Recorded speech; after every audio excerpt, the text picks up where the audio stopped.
Hello and welcome to 5 bad habits that are keeping you from improving at pen spinning. When I started pen spinning, I was doing almost all of these habits without knowing, and throughout my time in the community, I've seen many others do the same. When I realized what I was doing and changed my habits, I saw massive improvement, going from unable to do a single power pass to doing a palm down inverse mirrored power pass reverse in less than 7 months. If I did not change all of these habits, I definitely would not have improved at this rate. By the end of this video, I guarantee that if you're doing even one of these habits and stop, you'll see improvement. The first habit I see many people do isn't much of a habit and more of a mentality. It's also probably the most controversial and least likely to have a large impact on your improvement, so that's why I put it as the first one on this list. And that is calling yourself anything more than a beginner. If you call yourself intermediate and have been spinning for less than a year, you're most likely still a beginner, and the world of pen spinning is a lot bigger than you think. Many people stay a beginner even after years of spinning, so just because you've been spinning for more than a year, don't think this automatically makes you more than a beginner.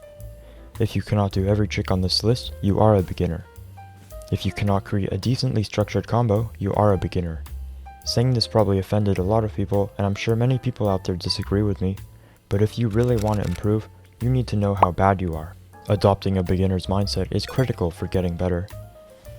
Even I say I'm a beginner because there's so much more to be discovered with pen spinning and we've barely scratched the surface. If you want to go to the deepest part of the iceberg, you need to know the iceberg exists in the first place. In other words, understand that you know nothing because you're not going to know anything if you think you know everything. The second habit I see many people fall victim to is freestyling. If you don't know what freestyling is, it's when you just spin to your heart's content, doing whatever tricks come to mind in the moment. Sure, freestyling can be fun, but if you really want to improve, you need to understand that freestyling is crippling your ability to get better and even making you worse if it's mindless. Mindless freestyles are so bad for improvement because even if you don't mean to, you're actually reinforcing bad habits. On the other hand, focused freestyles can be helpful if you want to get better at freestyles, but only when paired with focused practice and only up to a certain degree. How, you might ask? Next time when freestyling, try to notice a reoccurring linkage you use too much.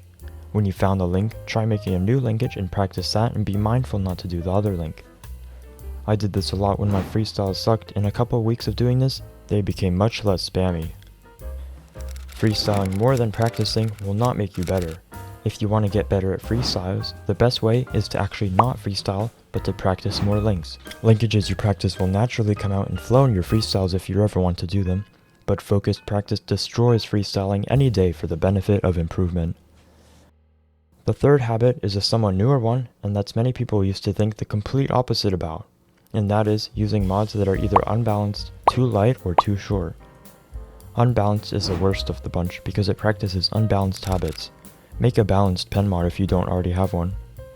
Many people used to believe that light and short mods were great for improvement, myself included, because we thought it would force you to be more precise, pointing out flaws in your technique.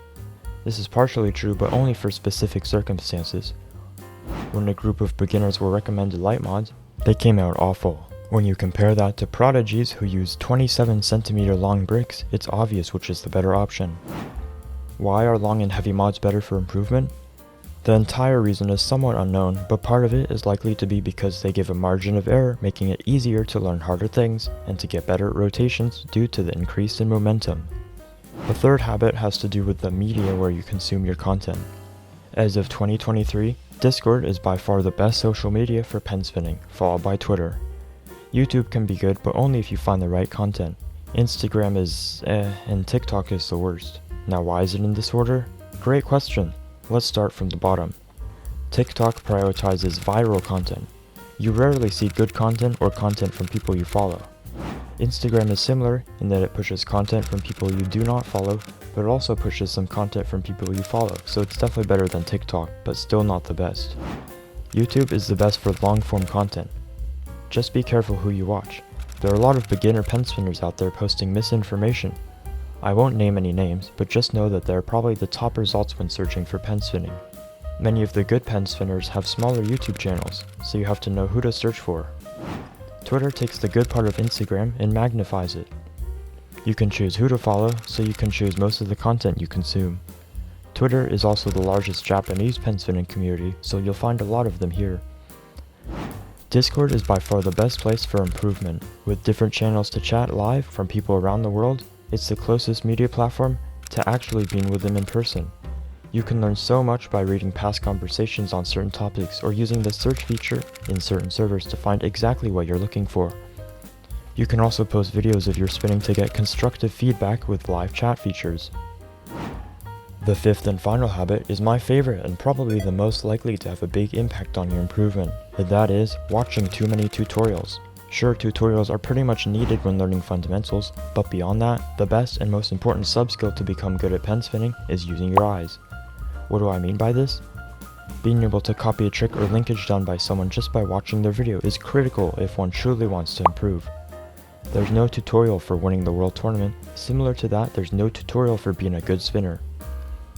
The most important takeaway and the best advice I can give is to watch some more slow-mos and copy them.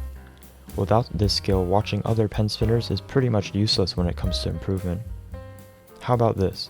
An actionable step you can take right after watching this video is go find a combo or particular linkage you like and copy it. It'll be hard if you've never copied anything before, but it's definitely a needed skill. My series called Spin These Weekly Linkages have many different linkages from varying levels to help you improve your linkage copying skills. Let me know if you think there's anything I missed and didn't miss. Feel free to check out my other videos too. Thanks for watching. See you next time.